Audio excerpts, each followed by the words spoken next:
The corridor eventually fell silent, but Rosalie did not move. She remained where she stood, her back pressed against the cold stone wall, staring at her trembling hand. The warmth from Crown Prince Kael's grip still lingered on her wrist. She could almost hear his voice again, calm, controlled, sharp. It smells like burnt ozone. He had noticed something. Not everything. Not the blade. Not the truth. But enough. Rosalie closed her fingers slowly and forced herself to straighten. Kael was not dangerous because he was cruel. He was dangerous because he observed. Because he remembered small details. Because nothing slipped past him easily. And she was someone who survived by slipping past people. The sun had already risen by the time she returned to the servant quarters, which meant she was late. Again.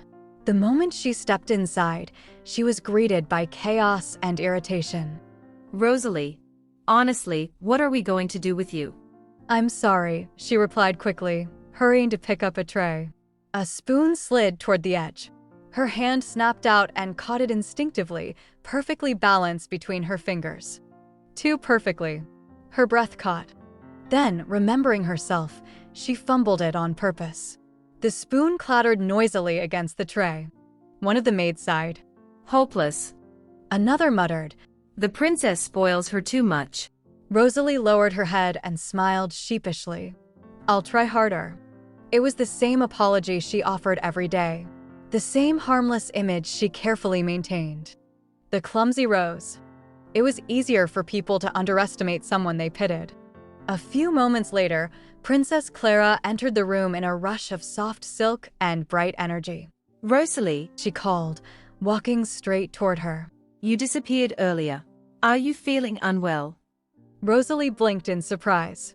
She was not used to being asked that question. I'm fine, Your Highness, she answered gently. Clara studied her face for a moment longer than expected. You look tired. I stayed up reading. The excuse came automatically now. Clara's expression softened, though she did not look entirely convinced. Don't overwork yourself. Rosalie nodded. Kindness always made her chest ache slightly. It reminded her of what she was protecting and what she could never truly be part of. The door opened again without warning. The air shifted instantly. Clara. Rosalie did not need to look up to know who had entered. Crown Prince Kael stepped into the room, dressed in dark formal uniform, gold embroidery sharp against black fabric. His presence carried a quiet authority that silenced even idle whispers. I was looking for you. He said to his sister. Clara brightened. Kael, you came at the perfect time. His gaze moved past her and settled on Rosalie. She lowered her eyes immediately. You. He said. Her grip tightened slightly around the tray she held. I apologize for earlier, Your Highness. You're always apologizing. He replied evenly. Does it improve your performance? No, Your Highness. Then it is inefficient. Clara frowned. Kael, that's harsh. It's factual. Rosalie kept her expression soft and embarrassed, the very image of harmless incompetence. Still, she could feel his gaze lingering. Not openly accusing. Not suspicious. Just assessing.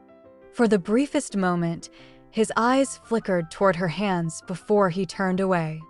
It was small, but she noticed. She always noticed. Later that afternoon, Rosalie walked through the inner halls carrying folded linens. Her body felt heavier than usual. Each step demanded more effort. The exhaustion from the previous nights was beginning to settle into her bones. Yet her senses remained sharp. They had to be. That was when she saw him. A court advisor she had encountered countless times before. Calm, mild, forgettable. Today, something felt wrong. He was speaking with another noble, smiling politely, laughing at the appropriate moments. And yet, there was a delay. A fraction of a second too long before reacting. His smile remained fixed even after the other man had finished speaking. Ambition is a wonderful thing, He said. The tone was smooth, measured, empty. Rosalie slowed her steps, just slightly. Her gaze lowered so it would not be obvious she was watching. That rhythm was unnatural, too controlled, too rehearsed. Her pulse quickened. She had seen this before. Not obvious possession. Not violent transformation. Something quieter. More careful. She walked past him without hesitation. Without staring. Without reacting.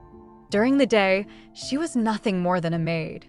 And a maid did not involve herself in matters of nobles. Not unless she wanted to die. As night fell, the palace gradually surrendered to silence. And Rosalie shed her daytime self once more. The clumsy maid vanished. The midnight hunter returned.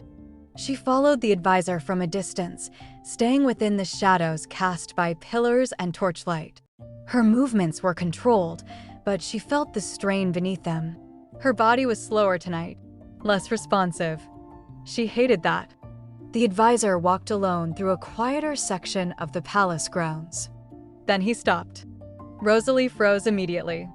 Slowly, almost lazily, he turned his head, not fully, just slightly, as though responding to a sensation he could not quite name. For a moment, their gazes almost aligned. Her breath stilled. The corner of his mouth lifted in a faint, unnatural smile. Then he resumed walking. Rosalie remained where she was until he disappeared from sight. Only then did she allow herself to exhale. He knew something. Or perhaps the parasite inside him did. She leaned back against a column, her strength wavering. Her fingers trembled faintly as she pressed them into her palm. If she acted too soon, she would expose herself. If she waited too long, someone would suffer. The seal beneath the palace was weakening. She could feel it more clearly with each passing night. And she was growing tired. Dawn approached again far too quickly. By the time Rosalie slipped back into the servant quarters, the midnight hunter had disappeared once more. In her place stood a sleepy maid with slightly messy hair and a crooked apron. Rosalie, Someone called. you're late again. She startled convincingly and hurried forward. I'm sorry. I'm coming. Her smile was light, harmless, unthreatening. No one would look at her and see a blade hidden beneath silk sleeves. No one would imagine that while they slept, she stood between them and something that wore their faces. And for now, that was exactly how it needed to remain.